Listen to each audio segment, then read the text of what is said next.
तमाम जो नेता हैं, चाहे राहुल गांधी हो, प्रियंका गांधी हो, या तमाम जो लीडर्स हैं, उनकी प्रेस कॉन्फ्रेंस भी कहीं ना कहीं हुई है।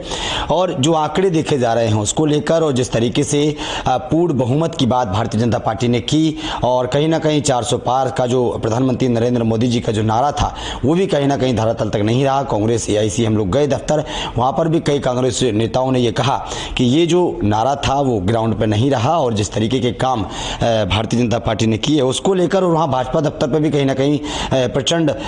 जो खुशी का माहौल है, जो ढोल नगाड़े हैं, उसको भी देखा गया। हमारे साथ बातचीत करने के लिए कांग्रेस के वरिष्ठ और दिग्गज नेता राजमणि पटेल हैं, राज्यसभा सांसद भी रहे हैं। सर, क्या कुछ कहेंगे जिस तरीके से भारत जोड़ो न्याय यात्रा और महंगाई चरम पर है, इन तमाम मुद्दों को लेकर जब इंडिया गठबंधन एकजुट हुआ और उसके बाद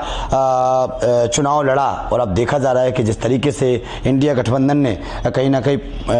मतलब 236 के करीब अब, और उत्तर प्रदेश का अगर देखा जाए तो उत्तर प्रदेश में जिस तरीके से भारतीय जनता पार्टी की गिरावट देखने को मिली है, बाबा जी का जो बुलडोजर है कहीं ना कहीं पीछे नजर आ रहा है। क्या मानते हैं आप? देखिए, ये पूरा चुनाव जो है जिस तरह से भारतीय जनता पार्टी द्वारा लड़ा गया, उसके हिसाब से संख्या के बल पर भले 270 के पार बहुमत के नज़दीक भारतीय जनता पार्टी पहुंच गई हो, लेकिन वास्तव में ये कोई जीत उसकी नहीं है। जीत इसलिए कि आप देखिए, इस सरकार ने 400 पार का नारा दिया। इस सरकार ने विपक्ष विहीन भारत को करने का नारा दिया, कांग्रेस विहीन करने का नारा दिया, और इस चुनाव में अरबों रुपए खर्चा किया, भय का वातावरण बनाया, आतंक का वातावरण बनाया, प्रलोभन का वातावरण बनाया, और यहाँ तक कि सत्ता की कुर्सी के लिए राम का भी व्यापार किया, राम को भी बीच में लाए कि राम हमारे साथ में है। इतना सब होने के बावजूद और लगातार सत्ता पे रहने के बावजूद अगर ये स्थिति है कि 290 के आसपास माने है, तो ये इसको मैं जीत नहीं मानता, आंकड़े से भले कुछ हो। और इसमें भी जो घटक दल कभी इनके साथ में रहे हैं और आज भी हैं, उनको भी मोदी जी ने इतना प्रताड़ित किया है, इतना अपमानित किया है कि आज वो उनके साथ रहते हुए भी आज कोई रास्ता खोज रहे हैं कि कोई रास्ता हमें मिल जाए। ऐसे स्थिति में ये भी संभव है कि वो उनसे टूट करके दूसरे जगह मिले और इंडिया गठबंधन की सरकार बने, ये भी संभव हो सकता है। लेकिन नीतीश जी की अगर हम बात करें तो नीतीश जी को कहीं ना कहीं चर्चाएं चल रही हैं, और ये लगता है कि अगर नीतीश जी इंडिया गठबंधन में आते हैं तो कहीं ना कहीं सरकार इंडिया गठबंधन की बन जाएगी। उसके बाद जो नहीं, तो यही कह रहे हैं कि माने जो इस तरह के लोग हैं जो उनसे सताए हुए भी हैं, मजबूरी में भले के साथ गठबंधन में रहे हों, अगर उनको एक फ्री वातावरण मिलता है तो भी माने आ सकते हैं, और ये संभावना है कि इंडिया की भी गठबंधन की सरकार बन जाए। लेकिन पटेल जी लगातार भारतीय जनता पार्टी में निश्चित रूप से मोदी जी प्रधानमंत्री बनने वाले नहीं है, मोदी जी को आउट कर दिया गया है। मोदी जी अपनी जगह तलाश रहे हैं। लेकिन जिस तरह से तमाम जो सभाएं हैं, राम मंदिर का प्राण प्रतिष्ठा जब हुई तब से ही प्रधानमंत्री नरेंद्र मोदी 400 पार का जो नारा लगा रहे हैं, और ग्राउंड पर जब वो दौरा कर रहे हैं, रैलियां कर रहे हैं, वहाँ पर भी लगातार जनता से बोल रहे हैं कि अब की बार 400 पार। क्या मानते हैं, पूर्ण बहुमत नहीं हुआ, 300 पार नहीं हुआ, 400 पार का नहीं, वही आप कह रहे हैं कि 400 पार का जो नारा लगाया, एक भय दिखाया इस देश की जनता को कि 400 पार माने हमारी सीट जा रही है और हम संविधान बदलेंगे, हम कानून बदलेंगे,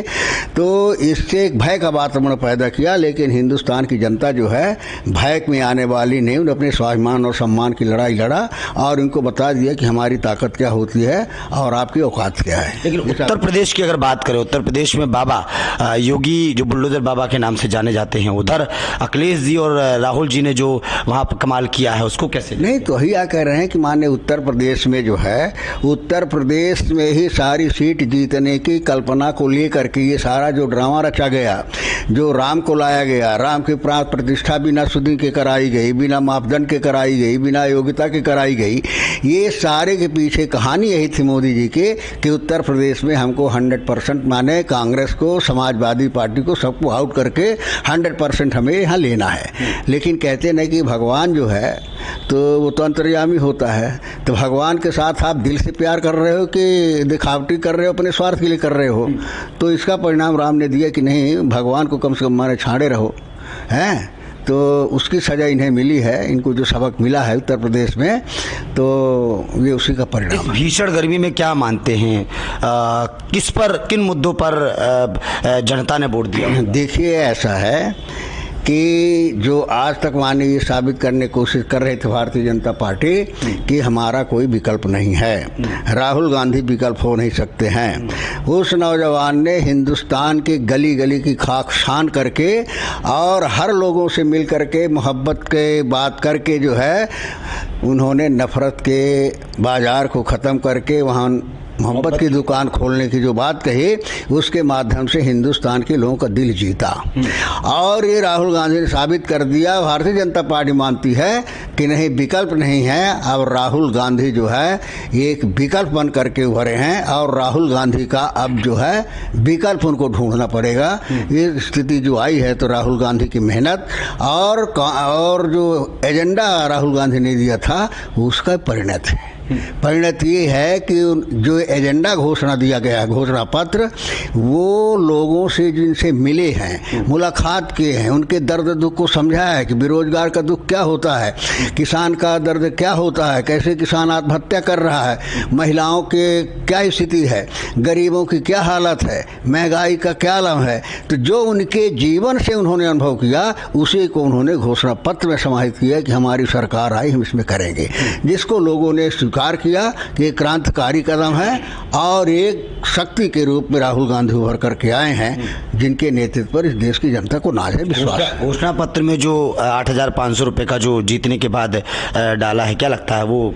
नहीं, निश्चित रूप से अगर कांग्रेस हमारे ऐलान से सरकार बनेगी तो एक एक घोषणा पत्र अमल होगा, उसका पूरा किया जाएगा। क्योंकि इससे पहले जहाँ हमारी सरकारें रहीं, जितने दिन के हमारे मध्य प्रदेश में रही 15 महीने की सरकारें, लेकिन जो घोषणा किया था किसान कर्ज माफी की और दूसरे तरह के, सबको कांग्रेस ने किया है। तो कांग्रेस पर विश्वास है, कांग्रेस जो घोषणा किया है उसको अमल करेगी। चलिए, बहुत बहुत शुक्रिया आपका। तो राजमणि पटेल हमारे साथ जुड़े हुए थे। लगातार जिस तरीके से उन्होंने बताया कि तमाम मुद्दों पर लोगों ने वोट दिए हैं और खासकर बेरोजगारी और महंगाई जो चरम पर है उस पर वोट दिया है। संविधान की बदलने की जो बात चल रही थी उस पर भी वोट दिया है, क्योंकि जनता नहीं चाहती कि देश का हमारा संविधान बदले। और अब जिस तरीके से राजमणि पटेल ने बोला है कि अगर सरकार हमारी बनती है तो जो हमने वादे किए हैं, जो घोषणा पत्र में हमने लिखा है कि भाई हर महीने बिना सोचे बिना समझे 8,500 रुपये पेटीएम और अकाउंट के द्वारा लोगों के बीच में जाएंगे, महिलाओं के बीच में जाएंगे, लोगों के घरों में जाएंगे और कहीं ना कहीं रोजगार की जो चर्चाएं हैं उस पर ही कहीं ना कहीं कांग्रेस काम करेगी। कैमरामैन दुर्गेश झा के साथ ब्रजेश कुमार, दिल्ली।